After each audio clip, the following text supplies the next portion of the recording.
नमस्कार दोस्तों, स्वागत है सभी का माय चैनल माय नॉलेज में और मेरा नाम है पिंटू भारद्वाज। तो दोस्तों आज की जो वीडियो है बहुत ज़्यादा इंपॉर्टेंट वीडियो है आप सभी के लिए। अगर आप एक पीएफ के मेंबर है, यानी कि अगर आपके पास एक पीएफ का अकाउंट है, तो ये वीडियो आप सभी के लिए बहुत ही ज़्यादा इंपॉर्टेंट वीडियो है। क्योंकि दोस्तों हमें कई बार ऐसा देखने को मिलता है कि हमारे पीएफ अकाउंट में हमारी कुछ डिटेल्स जो होती है वो मिसिंग होती है, जैसे कि हमारी डेट ऑफ बर्थ, हमारा जेंडर, या कई बार ऐसा देखा गया है कि हमारा फादर नेम भी वहाँ से मिसिंग होता है।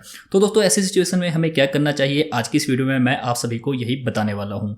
तो दोस्तों फादर नेम मिसिंग को लेके काफ़ी कन्फ्यूज़न है पीएफ मेंबर के मन में, तो ये भी कन्फ्यूज़न आज की इस वीडियो में मैं आपको दूर करके बताऊंगा।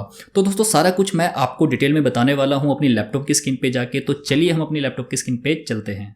हेलो दोस्तों, तो ये देखिए मैं अपनी लैपटॉप की स्क्रीन पे आ चुका हूं, और अगर आप मेरी लैपटॉप की स्क्रीन पे देख रहे हैं तो मैंने यहाँ पे यूनिफाइड मेंबर पोर्टल में ऑलरेडी एक यूएन नंबर के जरिए लॉगिन किया हुआ है। और यहाँ पे देखेंगे तो मैं इस मेंबर के अभी प्रोफाइल में हूँ, जहाँ पे इस मेंबर की मुझे डिटेल शो हो रही है। इस डिटेल में हम क्या देखेंगे, सबसे पहले हम यहाँ पे देखेंगे इनका फादर नेम। तो यहाँ पे आप देखेंगे जहाँ पे फादर नेम और हस्बैंड नेम होता है और उनका रिलेशन होता है, वहाँ पे लिखा हुआ है नॉट अवेलेबल। तो दोस्तों यहाँ पे इनका फादर नेम या हस्बैंड नेम जो भी यहाँ पे आना था वो नॉट अवेलेबल है, यानी कि यहाँ पे अवेलेबल ही नहीं है। तो दोस्तों ऐसे में बहुत से ऐसे पीएफ मेंबर है जिनको ये लगता है कि अगर यहाँ पे अवेलेबल नहीं है तो उनको जॉइंट डिक्लेरेशन फॉर्म फिल करने की जरूरत है। तो दोस्तों आप सभी को सबसे पहले मैं आपको ये बता देना चाहता हूँ कि जॉइंट डिक्लेरेशन इस केस में जरूरत नहीं है। तो चलिए मैं आपको जॉइंट डिक्लेरेशन के बारे में थोड़ा सा बता देता हूँ और उनको दिखा देता हूँ, ताकि आपको बिल्कुल क्लियर हो जाए कि इस केस में आपको जॉइंट डिक्लेरेशन की भी जरूरत नहीं पड़ती है। तो ये देखिए दोस्तों, यहाँ पे मैं अपने जॉइंट डिक्लेरेशन फॉर्म में आ चुका हूँ। यहाँ पे देख सकते हैं ये जॉइंट डिक्लेरेशन फॉर्म होता है। इसका लिंक मैं आपको नीचे डिस्क्रिप्शन में दे दूंगा। अगर आप जॉइंट डिक्लेरेशन फॉर्म लेना चाहते हैं तो आप नीचे डिस्क्रिप्शन से उसको डाउनलोड कर सकते हैं।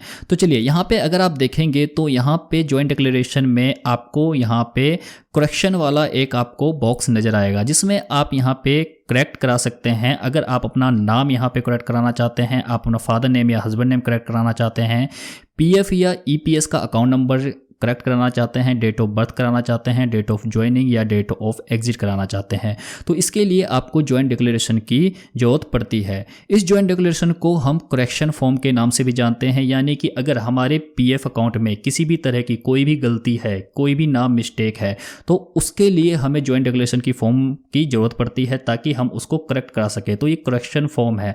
अगर आपका फादर नेम या कोई भी डिटेल आपका वहाँ पे मेंशन ही नहीं है, तो इसके लिए आपको जॉइंट डिक्लेरेशन फॉर्म की जरूरत नहीं पड़ती है। तो चलिए आप बात करते हैं कि ऐसे में आपको करना क्या है। तो दोस्तों अगर आपको यहाँ पे फादर नेम, हस्बैंड नेम या रिलेशन में यहाँ पे नॉट अवेलेबल शो कर रहा है, तो ऐसे में आपको जरूरत है आप अपने एम्प्लॉयर से कॉन्टैक्ट करें। क्योंकि अगर आपका यहाँ पे कोई भी डिटेल अपडेट ही नहीं है तो आपके एम्प्लॉयर के पास इस चीज़ की अथॉरिटी होती है कि वो आपकी डिटेल को अपडेट कर ले, लेकिन आपके एम्प्लॉयर के पास ये अथॉरिटी नहीं होती है कि वो आपकी कोई भी डिटेल करेक्ट कर सके। इसके लिए ही जॉइंट डिक्लेरेशन फॉर्म फिल करना पड़ता है। लेकिन अगर आपकी कोई डिटेल यहाँ पे अपडेट ही नहीं है तो उन डिटेल को आपका एम्प्लॉयर बड़े ही आसानी से एम्प्लॉयर यूनिफाइड पोर्टल पे जाके उसको अपडेट कर सकता है। तो दोस्तों उम्मीद करता हूँ कि आपको ये बात क्लियर हो चुकी है कि अगर आपका फादर नेम या हस्बैंड नेम या उसका रिलेशन यहाँ पे नॉट अवेलेबल शो कर रहा है तो आपको जॉइंट डिक्लेरेशन फॉर्म फिल नहीं करना है। आपको अपने एम्प्लॉयर से कांटेक्ट करना है, चाहे वो आप कॉल से करे, मेल से करे या ऑफिस जाए। वहाँ पे जाके आप उनसे रिक्वेस्ट करिए कि मेरा जो फादर नेम है, हस्बैंड नेम है, वो अपडेट नहीं है, प्लीज़ आप उसको अपडेट कर दे और उसका रिलेशन भी अपडेट कर दे। क्योंकि जब भी मैं ऑनलाइन कोई भी काम कर रहा हूँ, पीएफ अप्लाई कर रहा हूँ, ट्रांसफ़र कर रहा हूँ, तो मुझे प्रॉब्लम आ रही है। तो आपका जो ये रिक्वेस्ट है वो एक्सेप्ट कर लेंगे और वो आपका जो फादर नेम और हस्बैंड नेम है, उसका रिलेशन है, वो ऑनलाइन अपडेट कर देंगे। उसके बाद आपका फादर नेम और उसका रिलेशन यहाँ पे शो होने लगेगा। तो दोस्तों जॉइंट डिक्लेरेशन फॉर्म की यहाँ पे बात आई है, तो मैं आपको जॉइंट डिक्लेरेशन फॉर्म के बारे में एक चीज़ आपको बता देना चाहता हूँ। अगर आप यहाँ पे जॉइंट डिक्लेरेशन फॉर्म को देखेंगे तो इस फॉर्म में आपको नाम, father name, PF, EPS number, date of birth, date of joining और डेट ऑफ लिविंग यहाँ पे करेक्ट करने का ऑप्शन आ रहा है। तो दोस्तों आप सभी को बता देना चाहता हूँ कि अगर आप पीएफ अकाउंट में इसके अलावा भी कोई करेक्शन करना चाहते हैं तो आप इसी फॉर्म में उसका अलग से एक कॉलम बना सकते हैं और वो करेक्शन करवा सकते हैं। क्योंकि ये कोई स्टैंडर्ड फॉर्मेट नहीं है, ये ऐसे ही बनाया हुआ फॉर्मेट है। तो यहाँ पे आपको जो ऑप्शन नज़र आ रहे हैं ये तो आप करेक्ट करा ही सकते हैं, लेकिन अगर आपको यहाँ पे कोई ऐसा ऑप्शन है जो आपने करेक्ट कराना है और यहाँ पे वो अवेलेबल नहीं है, तो आप यहाँ पे ऐड भी खुद से कर सकते हैं।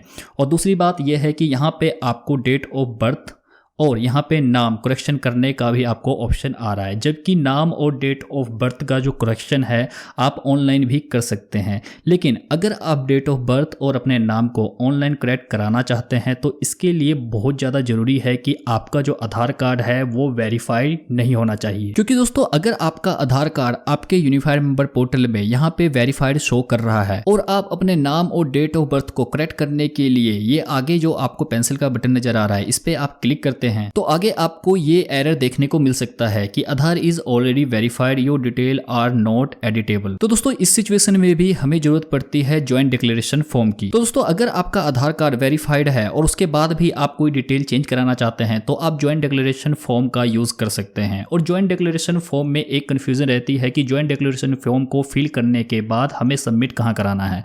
तो दोस्तों आप सभी को क्लियर कर देना चाहता हूं कि जिस पीएफ ऑफिस में आपका पीएफ अकाउंट है आपको उसी पीएफ ऑफिस में ये ज्वाइंट डिक्लेरेशन फॉर्म सबमिट कराना पड़ता है। और जाते जाते मैं आपको एक एडिशनल जानकारी दे देना चाहता हूं कि अगर आपका डेट ऑफ बर्थ गलत है और आप उसको करेक्ट कराना चाहते हैं और आपका आधार कार्ड भी वेरीफाइड नहीं है तो आप उसको ऑनलाइन कर सकते हैं। अगर आपका आधार कार्ड लिंक नहीं है और आपके डेट ऑफ बर्थ में डिफरेंस 3 साल से कम का है तो आपको कोई भी प्रूफ देने की जरूरत नहीं होती है। आप सिर्फ अपना आधार कार्ड नंबर एंटर करके आप अपनी डेट ऑफ बर्थ को चेंज करा सकते हैं। लेकिन अगर आपका डेट ऑफ बर्थ में जो डिफरेंस है वो 3 साल से ज़्यादा का है तो आपको वहाँ पे प्रूफ देना पड़ता है। प्रूफ में आप सबसे बेस्ट यही है कि आप अपना 10th का सर्टिफिकेट वहाँ पे अपलोड कर दे। कई लोगों के साथ ऐसा होता है कि डेट ऑफ बर्थ सर्टिफिकेट उनके पास नहीं होता है तो आप सिंपली वहाँ पे अपना 10th का सर्टिफिकेट लगा सकते हैं। और अगर आपके पास डेट ऑफ बर्थ का कोई और भी प्रूफ है तो आप वहाँ पे उसको उस पीडीएफ में ऐड कर सकते हैं। यानी कि अगर आपके पास पैन कार्ड है तो आप पैन कार्ड को भी आप अपने 10th के सर्टिफिकेट के साथ अटैच कर सकते हैं।